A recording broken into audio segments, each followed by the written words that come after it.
beats us to the punch.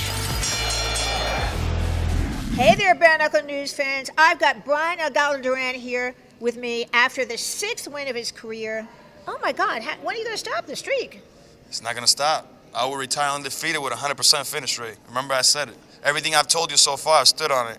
I'm telling you, 100 fights don't matter. 100% finish rate is going to stay there. How did you prepare specifically for your opponent tonight? Like I prepare for all of them, just working hard, listening to my coach, sticking to the game plan, and just understanding that the reason why is bigger than me. You said, though, this time in particular, you took training camp more seriously. Let's talk a little bit about that. Yeah, I changed a couple of things in my personal life that made me a lot better, and I'm sticking to doing that because I realized that if I would have came with the condition that was my last fight, I would have not passed the obstacles. So, you know, I got to stick to myself, and I got to stick to what I've been doing this whole camp, and it's going to stay like that. Either I'm in camp or not in camp, which I'm always in camp. He's always in camp for real. So how do you feel you've improved since your first bare knuckle fight? Because you're just on a streak like craziness, and you really didn't come from any MMA in particular background. No combat sports training at all for this man, and he's 6-0, and that is amazing. I mean, I guess it's just when it's written in stone, there's nothing nobody can do to change it. You're the only one that had control of the pen, you know, and not even you. God got the control of the pen. He's just the container doing the work. There was a lot of back and forth between you and the Montana boys. You know, you guys were coming back and forth. How do you feel about them now? Man, I got nothing but love for them, man. And at the end of the day, we are warriors to get in there. We all deserve our respect. And, you know, sometimes you got to talk to, you know, sell the fight, you can say. And to be honest, even Louie said it. Louie's like, you know what had me the most nervous? That you didn't say a word at all to me. You didn't try me. You didn't disrespect me. And I was trying to get in your head, and you kept your cool, you know. And that's what I'm planning on doing. And he said it himself. He's like, Kai has no idea what he's getting himself into after this.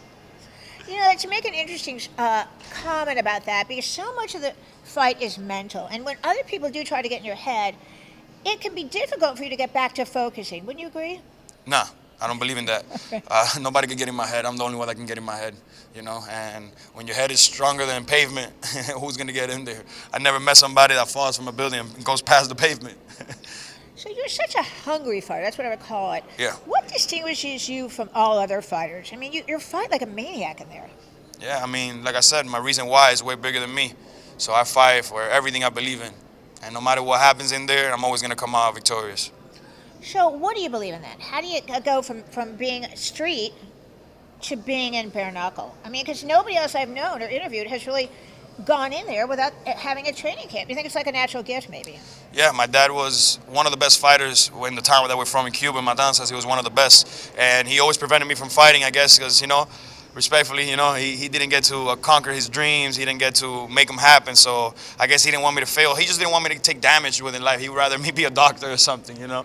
But this is what was meant for me, man. And it's in my blood. My son is training super hard. I just put him in homeschool. He goes every day to train with me. And, you know, it's just in our blood. The Durans are here to fight. You can, you know, the name says it itself, Bryan Gallo Duran, you know. So let me ask you a couple more questions. What do you do outside of fighting? What are your hobbies? Well, being a father is not even a hobby. It's just, you know, something you must do. And I've been spending a lot of time with my son. Well, all of them, actually, you know. But the oldest one a little more because he's, like I said, he's in homeschool now.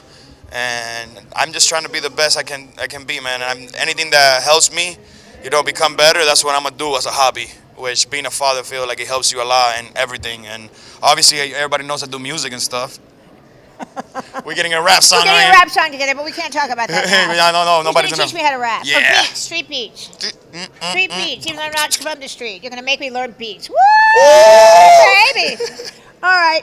Were you always this kind of energetic, flashy, so to speak, not in a bad way, fight fans, but sort of overwhelmingly over-the-top personality? People tell me I'm that way, too. But were you always like that growing up? Or is that something you just manifested for the fights? No. I've always been that guy. What you see is what you get, you know. And like I said, online, in real life, I'm the same person.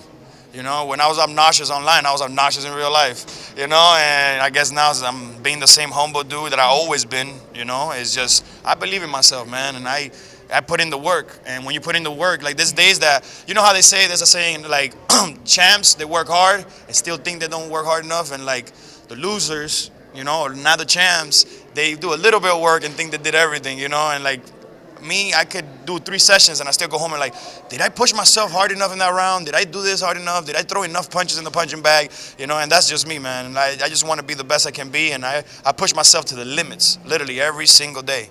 I would agree with you because last time we spoke, you said you were the first one in the gym and the last one to leave. Facts. You can ask. You can ask around. All right, before we go now, is there anything else you want to add? And when are you going to have another album out? Soon I'm gonna have an album out with my dog Trippy 36. We're gonna take out some crazy stuff, man.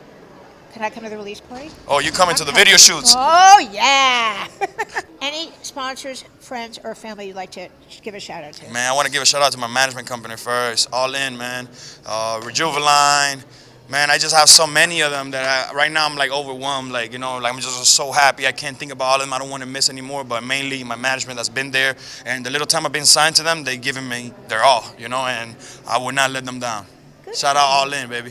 Shout out All In. I hope to see you back in the squared circle very soon. Yes. Congratulations on your big win. Thank you so much. So for Bare Knuckle News, I'm Susan Cingari, and this is Bryan at Gallo Duran. And remember, no one beats us to the punch. Oh!